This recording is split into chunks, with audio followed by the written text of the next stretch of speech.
Okay, today I will be reading Alice's Adventures in Wonderland by Lewis Carroll.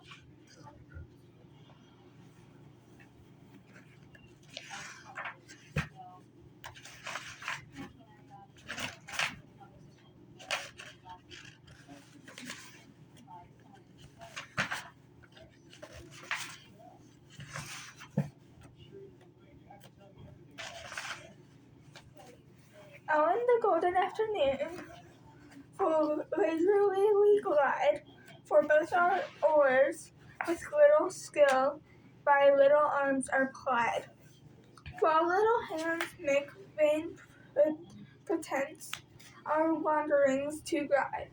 Ah, cruel three, and such an hour, beneath such dreamy weather, to beg a tale of breath too weak, to stir the tiniest feather.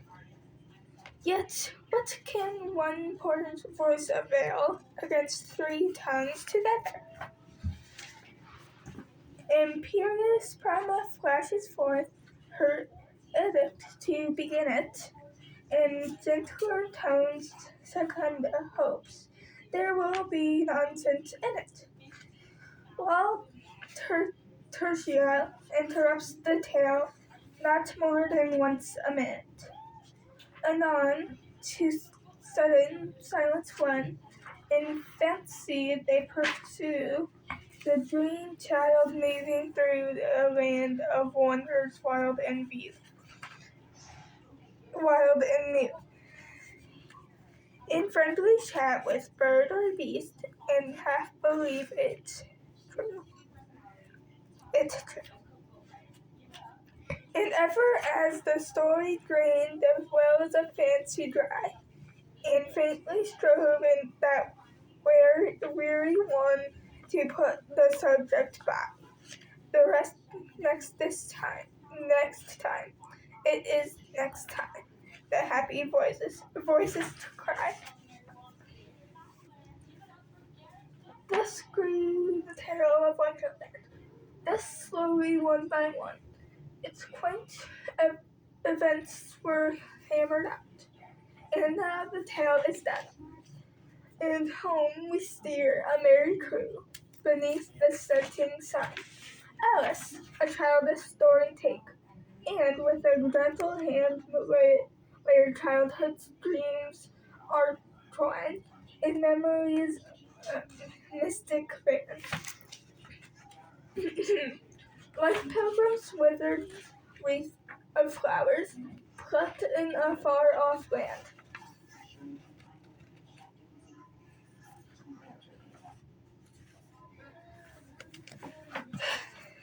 Chapter 1.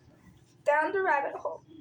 Alice was beginning to get very tired of sitting by her sister on the bank and of having nothing to do. Once or twice she had peeped into the book her sister was reading, but it had no pictures or conversations in it. And what is the use of a book, thought Alice, without pictures or conversations? So she was considering, in her own mind as well as she could, for the hot day made her feel very sleepy and stupid, whether the pleasure of making a daisy chain would be worth the trouble of getting up and picking the daisies, when suddenly a white rabbit with pink eyes ran close by her. There was nothing so very remarkable in that, nor did Alice think it so very much out of the way to hear the rabbit say to itself, oh dear, I shall be too late." When she thought it over, afterwards it occurred to her that she ought to have wondered at this. But at the time it all seemed quite natural. But when the rabbit actually took a watch out of its waistcoat pocket and looked at it, and then hurried on, Alice started to her feet, for it flashed across her mind that she had never before seen a rabbit with either a waistcoat pocket or a watch to take out of it. And burning with curiosity, she ran across the field after it, and was just in time to see it pop down a large rabbit hole under the hedge. In another moment, down went Alice after it, never once considering how in the world she was to get out again. The rabbit hole went straight on like a tunnel for some way, and then dipped suddenly down, so suddenly that Alice had not a moment to think about stopping herself before she found herself falling down what seemed to be a very deep well. Either the well was very deep, or she fell very slowly, for she had plenty of time as she went down to look about her, and to wonder what was going to happen next. First, she tried to look down and make out what she was coming to, but it was too dark to see anything. Then she looked at the sides of the well and noticed that they were filled with cupboards and bookshelves. Here and there she saw maps and pictures hung upon pegs. She took down a jar from one of the shelves as she passed. It was labeled orange marmalade, but to her great disappointment, it was empty. She did not like to drop the jar for fear of killing somebody underneath, so managed to put it into one of the cupboards so as she fell past it. Well, thought Alice to herself, after such a fall as this, I shall think nothing of tumbling downstairs. How brave they'll think how brave they'll all think me at home. Why, I wouldn't say anything about it, even if I fell off the top of the house, which was very likely true. Down, down, down. Would the fall never come to an end? I wonder how many miles I've fallen by this time, she said aloud. I must be getting somewhere near the center of the earth. Let me see. That would be 4,000 miles down, I think. For you see, Alice had learned several things of this sort in her lessons in the schoolroom. And through this was not a very good opportunity for showing off her knowledge, as there was no one to listen to her. No one to listen to her. Still, it was a good practice to say it over. Yes, that's about the right distance, but then I wonder what latitude or longitude I got to. Alice had not the slightest idea what latitude was, or longitude either, but she thought they were nice grand words to say. Presently she began again. I wonder if I shall fall right through the earth. Right through the earth! How funny it'll seem to come out among the people that walk with their heads downwards. The antipathies, I think.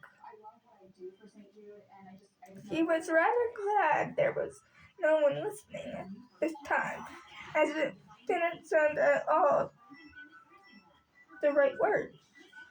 But I shall have to ask them what the name of the country is. You know? Please, ma'am, is this New Zealand or Australia? and he tried to curtsy as she spoke. Fancy curtsying as you're falling through the air. Do you think you can manage it?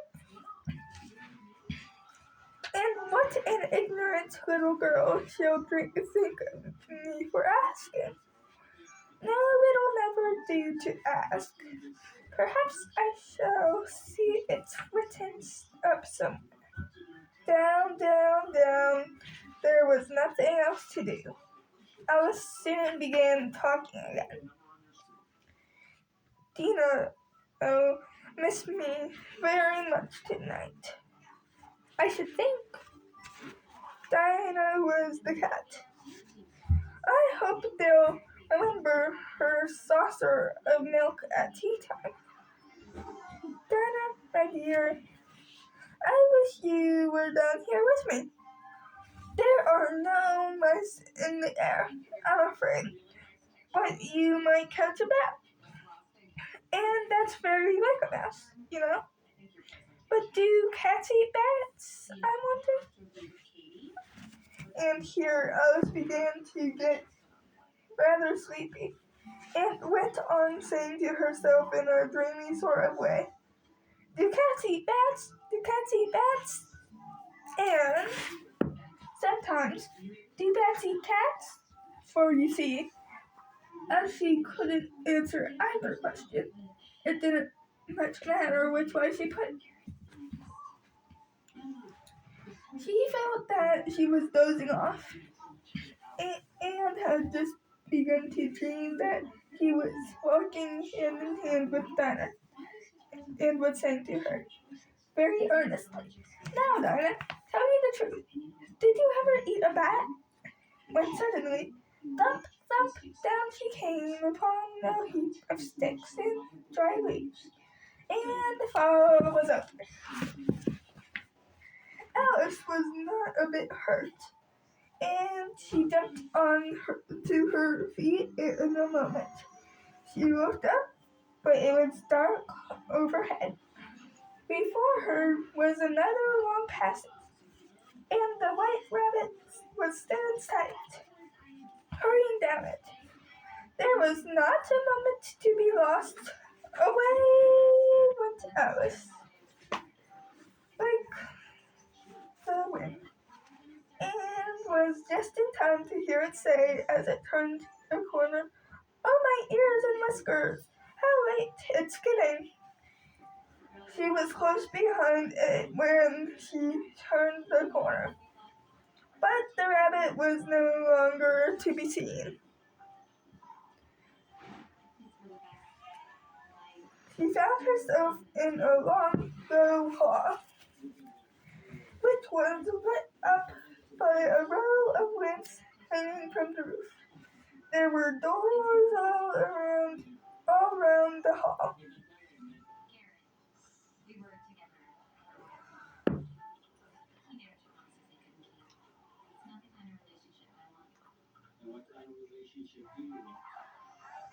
But they were... Wait, I skipped a line, sorry. She found herself in a long, low hall, which was lit up by a row of lamps hanging from the roof. There were doors all around the hall, but they were all locked. And when Alice had been all the way down one side and up the other, trying every door, she walked sadly down the middle, wondering how she was ever to get out again. Suddenly, she came upon a little three-legged table, all made of solid glass. There was nothing on it but a tiny golden key, and Alice's first idea was that this might belong to one of the doors of the hall. But alas, either the locks were too large, or the key was too small. But at any rate, it would not open any of them. However, on the second time round, she came upon a low curtain she had not noticed before. and behind it was a little door that about 15 inches high. She tried the little golden key in the lock, and to her great delight, it fitted. Alice opened the door and found that it led into a small passage, not much larger than a rat hole. She knelt down and looked along the passage into the loveliest garden you ever saw. How she longed to get out of that dark hall and wander about among those beds of bright flowers and those cool fountains, but she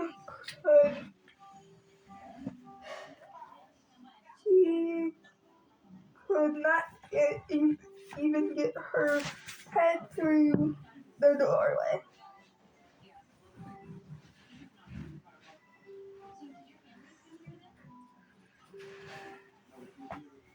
And even if my head would go through, thought poor Alice, it would be a very little use without my fingers. Oh, how I wish I could shut up like a telescope. I think I could, if I only knew how to begin. For you see, so many out-of-the-way things had happened lately that Alice had begun to think that very few things indeed were really impossible.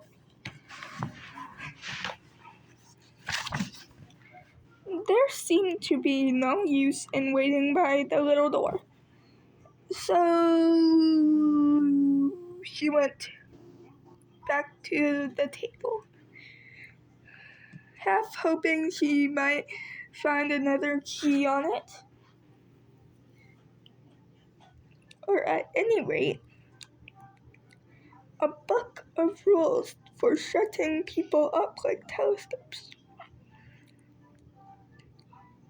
This time she found a little bottle on it, which certainly was not here before, said Alice, and tied around the neck of the bottle was a paper label with the words "Drink Me" beautifully printed on it in large letters.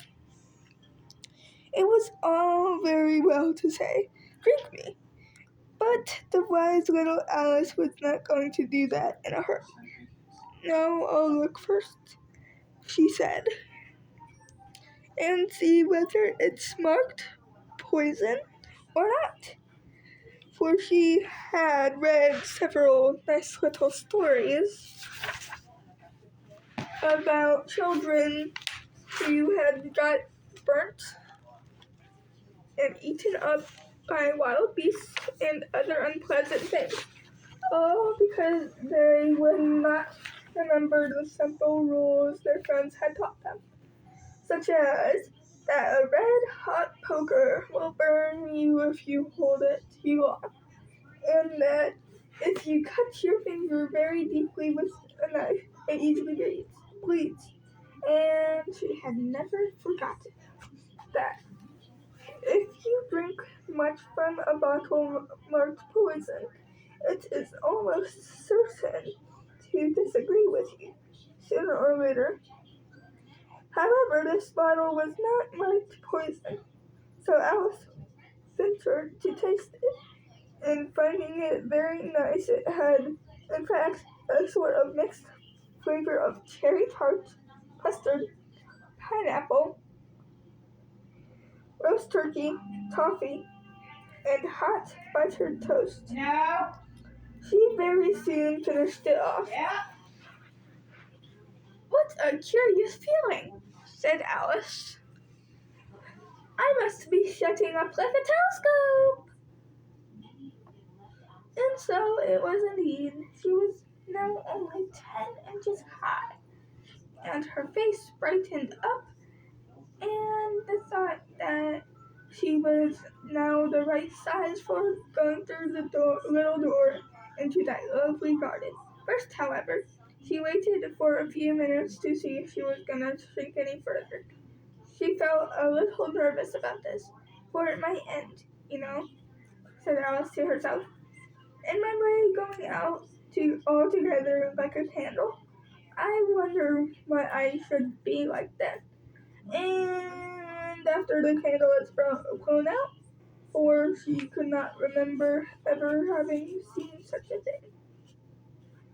After a while, finding that nothing more happened, she decided on going into the garden at once. But alas, for poor Alice, when she got to the door, she found she had forgotten the little golden key. And when she went back to the table for it, she found she could not possibly reach it. She couldn't see it quite plainly through the glass. And she tried her best to climb up one of the legs of the table, but it was too slippery. And when she had tired herself out with trying, the poor little thing sat down and cried. Come, there's no use in crying like that, said Alice to herself rather sharply. I advise you leave off this minute. She generally gave herself very good advice, though she very seldom followed it. And sometimes she scolded herself so severely as to bring tears into her eyes. And once she remembered trying to box her own ears for having cheated herself in a game of crochet.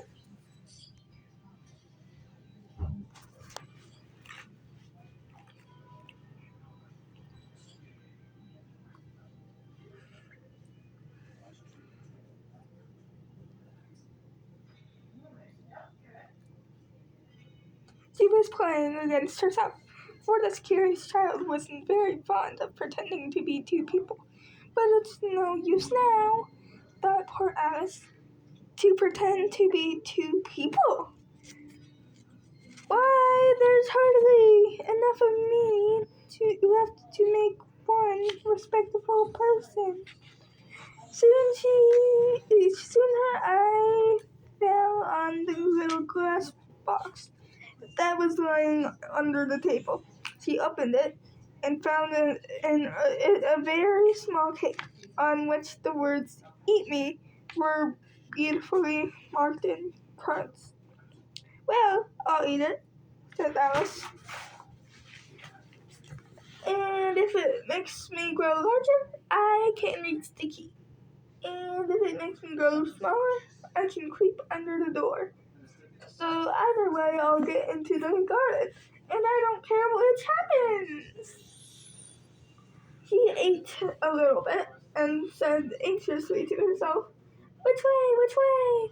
Holding her hand on the top of her head to feel which way it was growing.